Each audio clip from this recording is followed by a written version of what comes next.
Effectivement, j'ai créé le Paris Java User Group il y a une dizaine d'années. Alors pour les petits jeunes qui nous regardent, je vous parle d'un temps où il n'y avait pas de meet-up. Donc on était un peu tout seul au monde. À Paris, il n'y avait pas grand chose. Et on a créé le Paris Jug il y a bientôt 10 ans, ça sera en février, le 10e anniversaire. Ça a grossi. On a créé Devoxx France. Donc Devoxx France, c'est une franchise qui vient de Devoxx. Puisque maintenant il y a Devoxx France, Devoxx Maroc, Devoxx Pologne, Devoxx UK et Devoxx US. Et puis effectivement, il y a 7 ans maintenant, Emmanuel Bernard est venu me voir pour faire les cascodeurs avec une bande d'amis. Donc voilà, la partie communauté remonte à un peu plus de 10 ans avec le Paris Jug et les cascodeurs et Devoxx. Mon Dieu, moi je me souviens du premier Paris Jug il y a 10 ans où j'allais avec David et Nicolas acheter le vin, le pâté et le fromage. On l'amenait dans des sacs, on faisait le meet-up, on prenait le balai, on nettoyait tout. Maintenant, 3200 personnes, pas des congrès, on a une équipe pour la sécurité, on a une équipe pour faire le ménage, on a une équipe pour nous ramener. L'année dernière, on était à 12 000 bouteilles d'eau. Enfin voilà, tout est devenu exponentiel.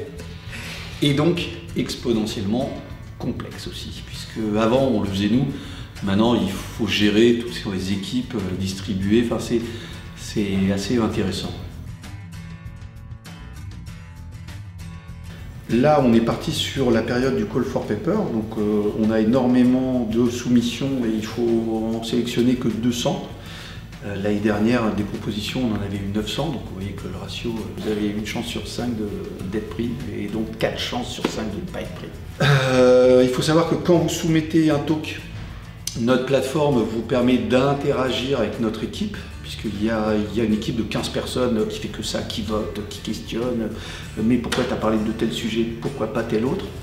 Et l'année dernière, on était à 18 000 échanges, c'est-à-dire que les speakers nous posent des questions, on leur répond, on essaie de les aider, attention ton titre il accroche pas, etc. Et c'est énormément de boulot, vous voyez, 900 talks, 18 000 échanges, c'est beaucoup de boulot. Alors déjà on a une matrice qui est comme ça, c'est-à-dire qu'on a des talks en français, des talks en anglais, on s'autorise à 25% de talks anglais, donc il y a déjà ça, si on voit qu'il y a trop de talks anglais, on va plutôt prendre les Français et inversement. Après, je ne vous cacherai pas que chaque année, on a le buzzword bingo. Donc l'année dernière, on a dû avoir 300 talks sur les microservices. Vous avez beau nous dire que vous êtes expérimenté, que vous avez 5 ans sur ce buzzword-là, on ne vous croira pas. Donc on va plutôt privilégier le papa du buzzword. Pour la petite anecdote, notre plus jeune speaker avait 18 ans et 3 jours. On a même dû lui signer un petit document pour que sa fac l'autorise à sécher les cours pendant 48 heures. C'est vrai, je ne vous cacherai pas que c'est pas toujours facile de parler 1 heure devant 800 personnes.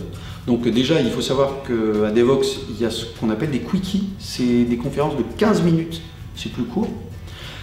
En plus, c'est le midi, entre midi et 2, les gens mangent, ils rentrent avec un verre, ils mangent, donc l'ambiance est plus zen, les salles sont pas pleines, donc vous êtes face à une salle de 400 places, mais il n'y a que 50 personnes, donc déjà c'est plus simple. Et puis surtout, avant Devoxx, en fait, allez voir les meet-up, allez voir les user groups qui sont demandeurs de nouveautés. Typiquement au Paris Jug, en février, on organise une soirée Young Blood. Donc on ne prend que des speakers non expérimentés. On en prend 8, les gens votent et le gagnant vient faire un quickie à Devoxx. Voilà. Hormis la keynote Devoxx où on arrive un peu sur le tard, on fait les slides la veille, c'est un peu à l'arrache. Je fais plutôt partie de l'école lorsque je vais faire un talk dans une conférence. Je fais plutôt partie de l'école de celui qui bosse parce que c'est respectueux pour les gens qui me regardent. Quand on prépare pas, ça se voit et ça peut être pénible. Voilà, je trouve que c'est les gens viennent m'écouter, je dois leur donner autre chose qu'une heure d'impro. Moi, lorsque je vois l'histoire de Devox France, 3200 personnes à Paris, au Palais des Congrès, ça fait briller les yeux. La genèse, elle vient d'un jog local. Allez dans vos meet-up, organisez vos meet-up, échangez, allez, voyez. On a un boulot de geek, on est super bien derrière notre avatar, derrière notre compte Twitter, notre email. Mais on est des êtres humains et moi je le vois chaque année, la Devox, les gens, c'est des accolades, on se tape dans le dos, on est super contents. On se voit une fois par an, 10 minutes, machin, et on est super content. On a le committeur du framework machin, le committeur du framework bidule. Voilà, il y a un côté humain, n'oublions pas qu'on est des êtres humains. On a beau s'éclater avec des robots, des Raspberry Pi, des Nao, des voitures autonomes. En fait, on se rend compte qu'il y a ce côté humain, et ce côté humain, vous l'avez dans vos meet-up à vous. Donc créer des communautés où que vous soyez, de 4 personnes, de 50 personnes, et je vous le souhaite un jour de 3200 personnes. Merci beaucoup. Merci à vous.